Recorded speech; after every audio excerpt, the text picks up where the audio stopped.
without a market map, right? You can't make a report and not put a market map in it. But what we're seeing is a stack that is coalescing. There is the foundational models piece. You need a vector database. There's a lot of those coming out, and they're going to be talking at this conference. We've got Redis, obviously the key sponsor. We've also got Chroma talking, and we've got Liz, aka Milvis, and they're going to be giving a talk. Then you have this foundational model tuning and model building. Got some of that happening. You've got your developer SDKs and tools that you can stick on top of the stack with your Llama Index and Langchains. And last but not least, on the very top, you can get some foundational model ops, FM ops, some monitoring and experimentation with something like port key or weights and biases, all of that good stuff, Arise maybe. And that is the stack we're starting to see, just like the mean stack or the MERN stack is happening. It looks like there's going to be some kind of LLM stack, and whoever came up with the word catastrophic forgetting, if you can come up with an incredible name for the stack, I will greatly appreciate it. Let's make it epic, like catastrophic forgetting, right? Let's do it. So last thing before I jump in, I'm going to let you all read this on your own time. Again, I'll drop the link to this in the chat, but I do want to mention that when it comes to cost, this was an interesting correlation. 25% of people that were not using OpenAI, they all cited cost versus 15% of people that are using OpenAI. So if you aren't using OpenAI, you cited cost 25% of the time, which means that potentially people are not using OpenAI because it is not cost effective for them. We all know that OpenAI is coming out with new cost or new pricing plans like every week. I think just like 2 days ago, they came out with a new pricing plan. So that may render this whole thing obsolete. And that's why I want to do another one of these really quickly, because as soon as we do them, it feels like the week after the data has now changed and things have moved on. This is just like a snapshot in time for what people are going through. And here's some challenges from people that aren't using LLMs in production. Again, hallucinations are a really big deal. They can mess things up, especially getting your company's reputation on it. So beware of that. And now not this one, but this part I think is also really cool. What areas are people most interested in learning about? This is basically why we're having this conference right here. A lot of people said fine tuning, a lot of people said embeddings, a lot of people said inference, and then a lot of people said working with open source models. And what this tells me is that if people are interested in fine tuning and embeddings and also the, working with open source models, you know what that means? It means that the OpenAI offering isn't good enough. It's like people really want to go deeper and they have not found what they're trying to do when it comes to OpenAI's offerings. So I thought that was fascinating. That was really awesome. And of course, boom, we're holding this conference today to talk about all this fun stuff. So that is what I'm going to give you for the LLMs in production survey. Again, if you want to check it out, here is the QR code. Jump in, have some fun, and look at it. And now we're going to keep cruising. Look at that. Oh my God. Perfect timing, because the show is about to actually start now. Enough of me. Let's get the real deal on stage and talk with somebody that's actually doing this for real. And where is he? I'm going to bring Matei to the stage. Paging Matei. Hey, There he is. how's it going? Dude, it is great to have you here, man. I am so excited. This is like something that, of course, it's always a pleasure talking to you. And as I mentioned when you came on the podcast, for I think the ML world and the ML ops world, you're like the DJ Khaled of our industry because you just keep dropping hits and hits. I mean, before, let's just give it in case, and for like the two people that do not know you, you created Spark, you were co-creators of Spark, you also had your hand in MLflow that everyone knows and loves and is starting to play around. MLflow now supports LLMs, which maybe you're going to talk about, maybe not, but we should talk about that later. And then since we talked last, man, you dropped Dolly. So I mean, wow. And then you've got your name all over all kinds of cool papers. Frugal GPT. If anyone has not read that paper, that is incredible. I really love that you're still keeping your roots in the academia and putting out papers. And so, man, last thing I want to announce to everyone before we get started, and I'm going to let you take over and drop some wisdom on us. In 2 weeks, on June 26th in San Francisco, you and we're going to meet face to face. We're going to be in person at the LLM Avalanche meetup that we are both doing. And that is, it's like the sound check, or it's gearing up for the Data and AI Summit that you all are putting on. And so I'm super excited for that. If anyone is in San Francisco for June 26th, let us know. I'm going to drop a link to that in the chat, and I'm going to hand it over to you, Matei, man. It's great to have you here. All right, thanks a lot. I'm just excited to be here. Let me share. Ooh. Now the fun part starts. Now this requires AGI to figure out. This is not your regular Zoom call, man. There we go. All right. Okay. Do you see my slide? I do. I see it. Yep. Okay. Perfect. All right. So I'm going to talk about this emerging area of LLM ops and some of the things that I'm seeing in industry at Databricks. Both building our internal LLM applications, which we have quite a few of, and helping our customers with them.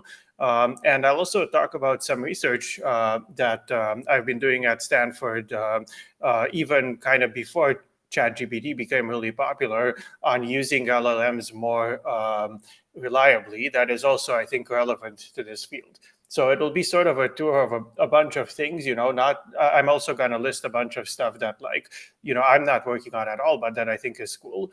And hopefully it gives you, a little bit of a perspective of how to approach this problem. Okay, so large language models are super amazing. They can, generate text as very fluent, often very grounded in reality. You can do a lot of cool applications with them, all the way from the traditional, few shot classification type of stuff to new things like chatbots where you can ask questions. They know about all kinds of recent research and stuff like that. They can even do programming. So very cool. But if you look at these answers a little bit more closely, there are actually, a bunch of problems. So for example, this first one, we asked ChatGPT when was Stanford University founded, and it says 1891, but that's actually wrong. That's just when the first class came in, but the university was founded earlier. Colbert, this is a model that my research group developed, so we were super excited that ChatGPT knew something about it, but it says it was developed by Salesforce Research, which it wasn't. It was developed by us at Stanford. And finally, this code here, you can't see, it's not showing all the code, but it's saying to parallelize this code, you should use thread pool executor. But the problem with the code was actually that it's some kind of serial algorithm. So you need to change the algorithm. So you can't just throw in thread pool executor. So there are definitely challenges with the quality of responses in LLMs, especially if you want a production-grade app. And on top of that, there are also other operational challenges with cost, performance, privacy, and just the need to update your model and your application. So here are some examples of things that can go wrong. Of course, these models are expensive to run. Early on, they used to go down some of the time because of the load. Another interesting issue that people have been talking about is prompt drift, which is the models are changing, over time as they're being trained, and they might get worse at like some tasks they could do before. Now they're worse at it. And then there are also issues with timeliness and with privacy that affect a real app. So even today, if you ask, all these OpenAI models about, events past 2021, they don't know. So, and obviously it's expensive to update them. Otherwise, they would have updated them by now. And if you have an application with privacy, with the emerging sort of rules around privacy, you might also run into issues there where a user wants to remove their data. So, for example, ChatGPT seems to know something about where Bill Gates lives, but if Bill Gates was a European or a Californian, he could ask them to remove that data about him, and then it would have to forget this information. So the question is, how can we make LLM apps reliable? This is this area that people are calling LLM ops, and I'm going to talk about like three things in this area. The first one is, how do we extend what we currently do in ML ops to work well for generative AI? And I'll talk about what we're doing in MLflow specifically based on our experience. The second is new programming models for these kind of applications, which is one of the things I've been doing at Stanford. And then I'll talk a little bit about other emerging tools too. Okay, so let's start with the basics. So I really think that for anything you're doing with language models, even though it's a really cool new kind of application, if you want it to work very reliably, you want a way to improve it, you need to start with the basics, and these are the same as in MLOps the way it normally was. So one of the most basic things you need is a way to swap and compare different models or even pipelines of models, because a lot of this is done using chaining now, for an application, and just say how are they doing at different stages, how do they compare on different metrics. So you should set up your development infrastructure to support this simple kind of comparison task. Second thing you need is to track and evaluate outputs, and have this historical database of what happened so that you can kind of search. You need a way to deploy pipelines reliably and see what's happening. And you need a way to monitor these deployed applications and analyze the data once they're actually out to see what's happening with them over time. So we're trying, we're basically implementing all of these in the MLflow open source project. And then the part that ties with data, we're also integrating into just Databricks as a platform. If you want to have kind of a consistent platform across data engineering and ML engineering, we're designing it so it's very easy to do both of these things. So let's start with the first one, swapping and comparing language models. So in MLflow, if you're not super familiar with it, one of the key concepts there is this model abstraction that can wrap a model. So the rest of your code doesn't need to know how it's implemented. You don't need to know, what framework is it using? Is it a local model or something I'm calling over the network like OpenAI? Is it, a single thing or is it a pipeline actually of multiple steps? You just basically have this function. For example, a function from string to string could be a call to OpenAI or a local model or some kind of pipeline. And we've created integrations with a lot of the popular LLM tools to let you manage them as models in there. And the same thing with pipelines. Specifically, we've been focusing on Langchain for that. So you can easily wrap all these things into these model objects, and then in your application you can swap them. In your evaluation code you can compare different ones. You could imagine like routing some percent of traffic to one versus the other, and so on. So then you can just call these general functions on each one. So that's very basic but important, and we're seeing this come up a lot as people want to try different options in this space. A second thing that we're doing for the experiment tracking is extending what we call auto logging in MLflow. So in MLflow, the idea is, you develop your machine learning code, and we have some lightweight calls you can make that cause MLflow to record what's happening, wrap it into these kind of generic formats like the model I talked about, and make it easy to evaluate and compare and track results over time. So one of these is, you can just do MLflow.start to run, and then you can train models and log them and so on.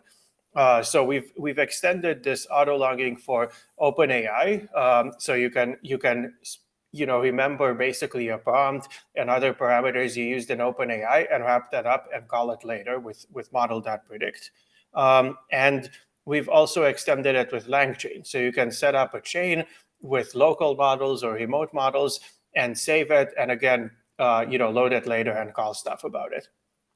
And once you've run these, the other thing we've done is in the UI, we've created a new view in the UI that works well for evaluating long form, like generative outputs, like these texts from these models. So basically, you can run all these models on some evaluation data set, some questions or whatever, some input text, and then you can see for each one side by side, you can see what they each producing. We're also going to extend this so you can actually add ratings like right here or import ratings from a third-party labeling service.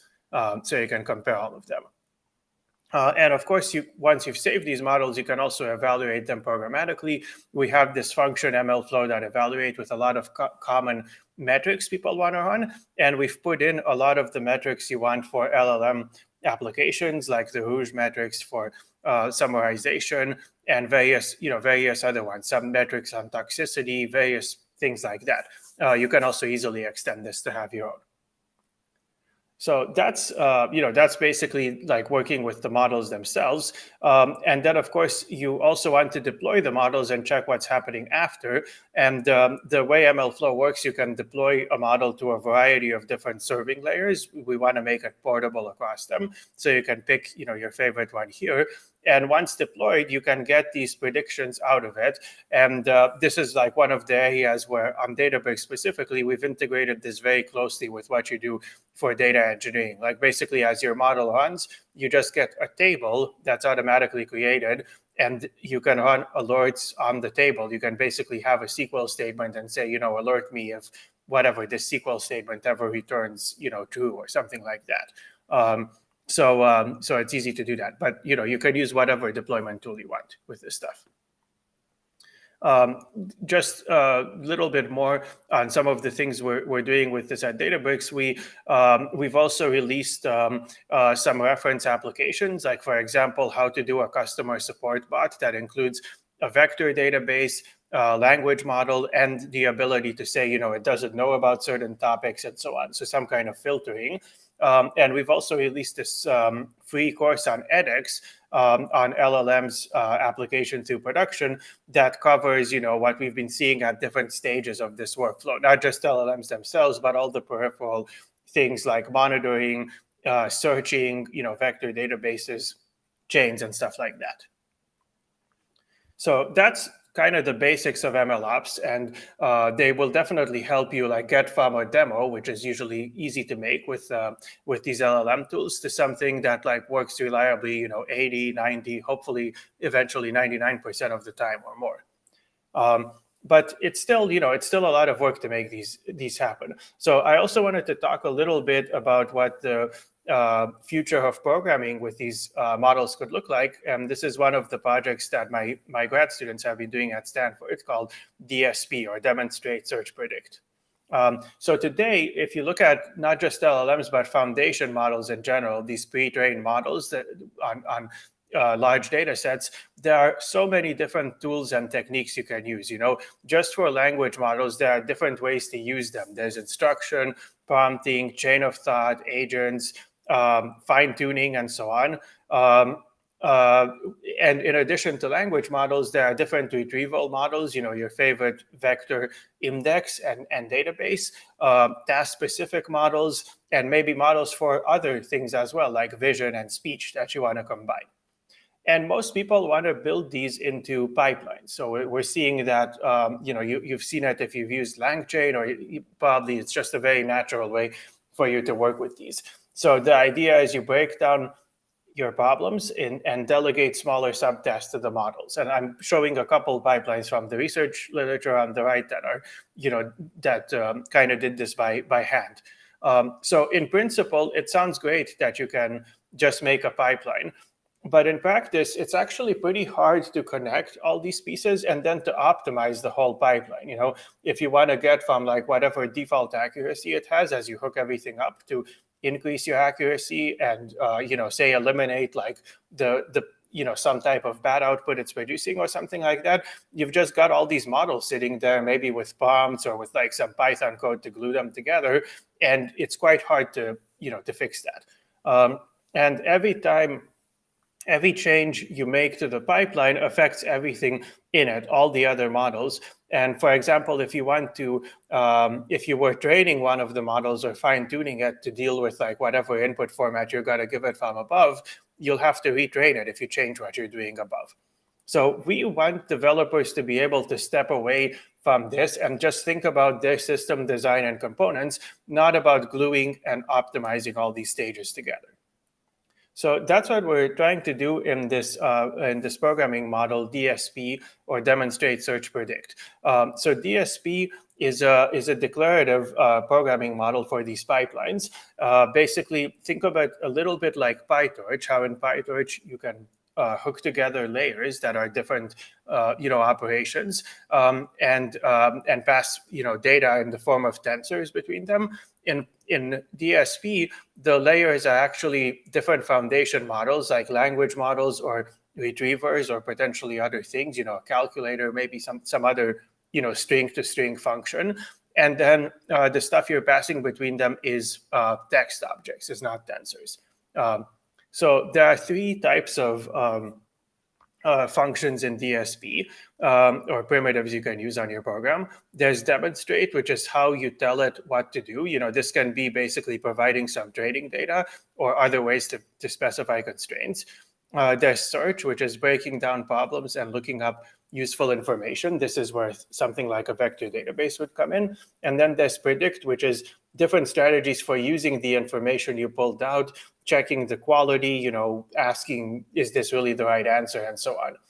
And you set up your program, but once you set up the different steps in it, you delegate to the DSP runtime to figure out how to implement each component. And it sees the whole pipeline, and it tries all these techniques I had on the previous slide, the few-shot prompting, chain of thought, different ways of selecting data for each step to automatically tune the whole pipeline, so you don't have to do that yourself. So let's just show a little bit of an example here. This is from this research project we did called Baleen, which is a system that can answer complicated questions using multiple searches over text documents. So for example, over Wikipedia. So one example of the kind of question you could ask was, when was the creator of Hadoop given an award? So Hadoop is a piece of software that was designed by Doug Cutting, and then Doug Cutting got this O'Reilly Award in 2015. But to answer this question, if I gave you this question as a person, you'd have to do a bunch of research, a bunch of searches over Wikipedia or whatever to figure this all out. So this is how you write that in DSP, and hopefully you see it's very simple. So basically, you have this example. The example is what holds our state. You can have different fields on it, and you can say, hey, you can have a maximum number of searches or hops it's doing. And what you can do is you can say, hey, first generate a question from this example, like some query that I want to run on my search engine. For example, who was the creator of Hadoop? And then search for that and take the top three examples and stick them in this array called passages. And next, generate a summary of everything I've read so far in light of the question and append that to the context. So that's the strategy. Just keep doing these searches. And finally, once you've done this many hops, generate an answer. So it seems a little bit crazy. By the way, these things, the question, the answer, and so on, think of them a little bit like prompts. So it seems a little bit crazy that this would just work out of the box. But if you set up the prompts, it can work sort of okay. Not all the time, but a bunch of the time.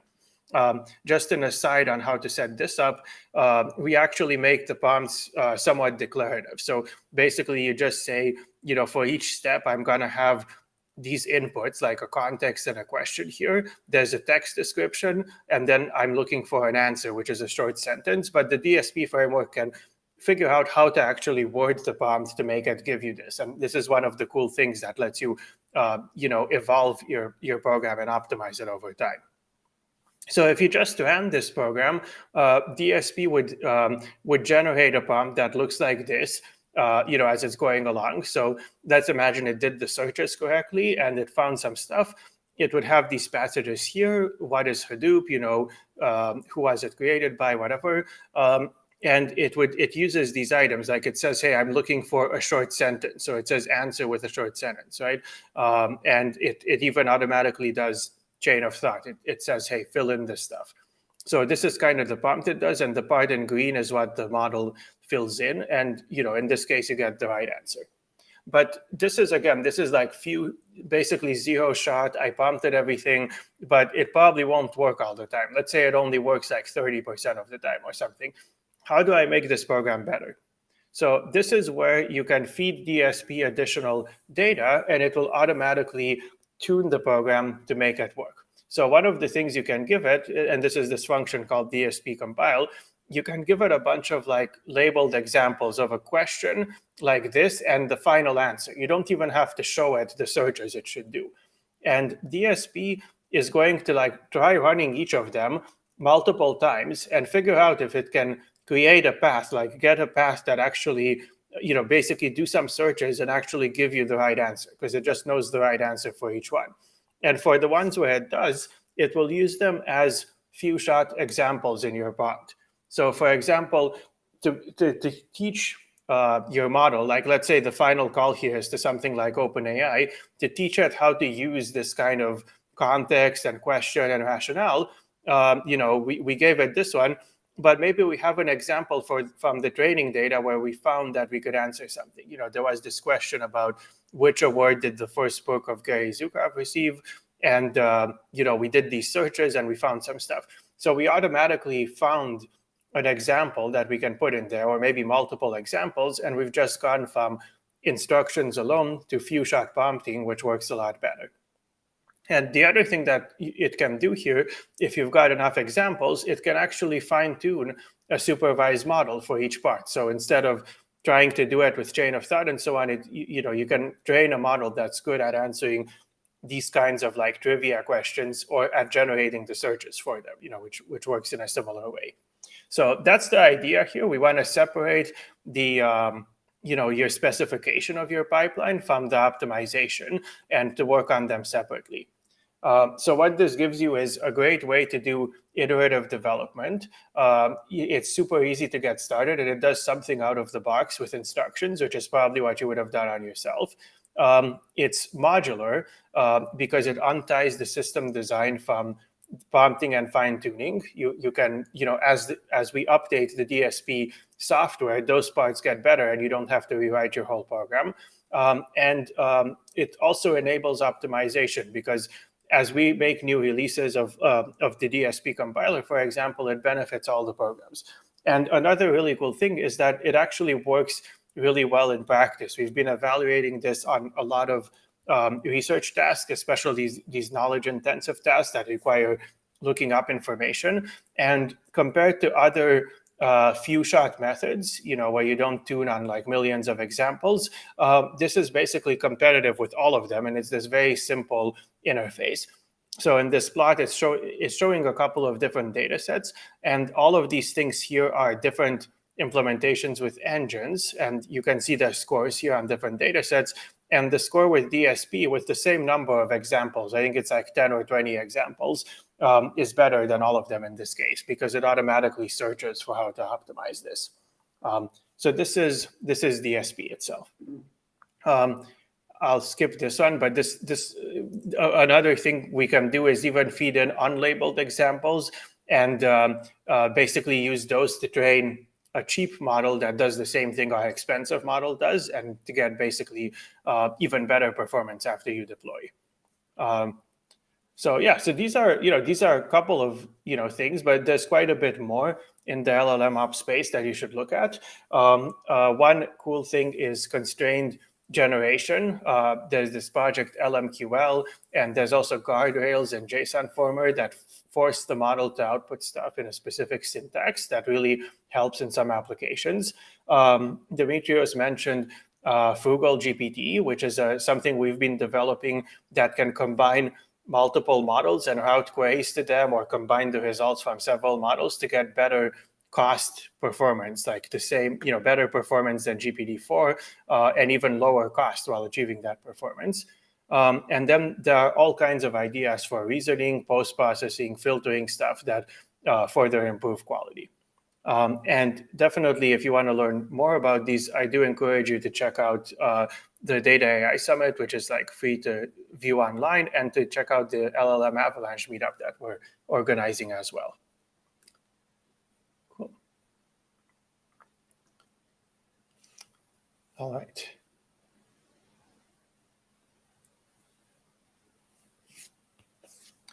So I can't hear you for some reason, but let's see if I can fix. Yeah, that was on my side. And okay, there we go. For anyone who came to the first one of these knows that I spent the first like 10 minutes talking on mute to myself. Oh no. Yeah. And yeah, having a blast. And so I'm waiting for some questions to come through in the chat, because there is a bit of a lag between when we talk right now. Yeah, makes sense. People ask questions, but one has already come through, and it's about the latency, and it's asking, do these searches take a lot of time, from Joel Alexander? Yeah, great question. So it depends a lot on what you use to search. So in DSP, we actually used our own search index, which is called Colbert over Wikipedia. And so the search is very fast. It's like basically like maybe tens of milliseconds for each search. It's comparable to like the cost of calling the model. So it doesn't have to be, it depends on your setting. Like if you called out to like Bing or Google search, it would be slower. Mm-hmm. Yeah, that makes sense. That makes sense. And while we're waiting for more questions to come through the chat, I just want to bring up that there is a whole meetup going on in Amsterdam right now, and we've got a live feed of them. And so I'm just going to let somebody jump on screen. Look at that. So they don't know they're on live yet. And now they're going to get it about 20 seconds later. So we're going to take them off before they even realize that they're on. They get to do the, yeah, we're on, we're live. That's cool. cool. I'm also going to grab... Oh man, this is great. So we've got Chip coming up next, but before I bring her on, there is a question that's coming through. So DSP is better than DSP better than GPT-4? Is this a correct assumption? So it depends on the task, but for the tasks we were doing, which are these complicated like knowledge tasks, like this Wikipedia one, it's definitely better. Yeah, like out of the box, GPT-4 won't do that if you just ask it the question. Of course, you can use GPT-4 as the language model in DSP, so you can kind of benefit from everything it's doing. If you use a better language model, the whole program will do better. But the combining like search plus some strategy, I didn't show it, but it can also do things like take a majority vote across answers and stuff like that. Does do better than just the language model alone. Oh, that's awesome. So the stream just hit the chat because the chat blew up. Now there's so many questions, man. I got to actually like point to them and figure out what the best one is. So are there any downsides to using DSP versus alternatives? Yeah, I mean, so definitely it depends what alternative, but definitely this idea of breaking down your application into many steps will add cost and latency as you run each step. So again, in DSP, the hope is that there you can optimize it, or the most important thing is to get the right quality. But yeah, you can. It will add some cost. Although, so when we started DSP, like no one was using chaining at all, so everyone was worried like, where it's some cost. But now, if you use something like Langchain or agents, it's very similar cost. So you can think of DSP as a way to like take that programming model, but try to figure out how to auto optimize stuff in the background. All right, I got one last one for you, and then we're gonna bring Chip on, and we'll all have a little chat before she gives her presentation. Question for Matei. How does DSP evaluate its optimizations? Does it do them before deployment or even during execution? Yeah, great question. Yeah, the stuff I showed, the DSP.compile stuff is all before deployment. So there's nothing like online. And you can give it, you can give it some examples where you know the right answer. We're also working on other ways of doing it where you can give it just other metrics or things, you tell it avoid this, this situation. So it's all offline, and then you deploy and you can collect more data and pass that back in. Oh, killer, man. So I knew it was going to be great. I did not realize it was going to be so good. You do not disappoint. Now let's grab Chip. And what's up, Chip? How you doing? Hey there, Dimitrios. How could you put me like right after Matei? I can't top that. I just wanted to get us all on the same screen for a moment because we're all going to be at this LLM Avalanche event in 2 weeks. So if you're in San Francisco, I'm going to say it again. I hope to see you there at the LLM Avalanche event. I'm flying to San Francisco specifically for that. It's going to be a blast, and I'm going to get to meet both of you in person, face to face, for the first time after we've been hanging out virtually for the last like 3 years. Yeah, should be fun. Yeah. Yeah, I can't wait to put the picture with you both on Instagram. There we go. Matei, thank you so much for talking to us about DSP and all this great knowledge. I look forward to seeing you in a few weeks, man. Yeah, thanks a lot. See ya. So, Chip. Hey, oh my God, I'm still very nervous. Whoa. I know that it's gonna be incredible. Do not feel nervous at all. I just want to say that every time I like try to write something about something that's happening in MLOps, whether that's like real-time streaming or now this report, it feels like you beat me to the punch, and then I see what you write, and then I go, oh, how am I supposed to even do anything now? This is so good. So if people do not follow Chip's blog, we're gonna leave a link to that in the chat because I imagine there's only like 2 people on here that do not know who you are and do not follow your blog. It is so good and so refreshing whenever you drop a so like in-depth research really is what you do, and the way you can put it all together and explain it, I love it. So that is my that is my Dimitrios, I Instagram. really like you. You don't have to say so many nice things about me.